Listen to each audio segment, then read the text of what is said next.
అన్నమయ్య జిల్లా మదనపల్లి కాన్స్టిట్యున్సీ ఇక్కడ 2014లో వైసీపీ నుంచి డాక్టర్ డి తిప్పారెడ్డి గారు బీజేపీ పార్టీ అభ్యర్థి అయిన చెల్లపల్లి నరసింహారెడ్డి గారి మీద పోటీ చేసి బీజేపీ మీద 16,589 ఓట్ల మెజారిటీతో గెలవడం జరిగింది.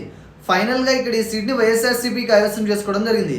ఇక 2019లో కనుక మనం ఒకసారి ఇలానే చూసుకున్నట్లయితే ఇక్కడ వైఎస్ఆర్సీపీ నుంచి ఈసారి ఎం నవాజ్ బాషా గారు జనసేన పార్టీ అభ్యర్థి అయిన గంగారపు స్వాతి గారి మీద, ఈసారి టీడీపీ పార్టీ అభ్యర్థి అయిన దొమ్మలపాటి రమేష్ గారి మీద పోటీ చేసి ఫైనల్గా టీడీపీ మీద 29,648 ఓట్ల మెజారిటీతో ఈసారి కూడా ఈ సీట్ని వైఎస్ఆర్సీపీ గెలుచుకోవడం జరిగింది. ఇక ఈ 2024 ప్రస్తుత పరిస్థితిని కనుక మనం చూసినట్లయితే ఈసారి టీడీపీ జనసేన బీజేపీ కూటమి అభ్యర్థిగా టీడీపీ నుంచి షాజహాన్ బాషా గారు పోటీ చేయడం జరుగుతుంది. ఇక వైఎస్ఆర్సీపీ నుంచి ఈసారి నిస్సర్ అహ్మద్ గారు పోటీ చేయడం జరుగుతుంది.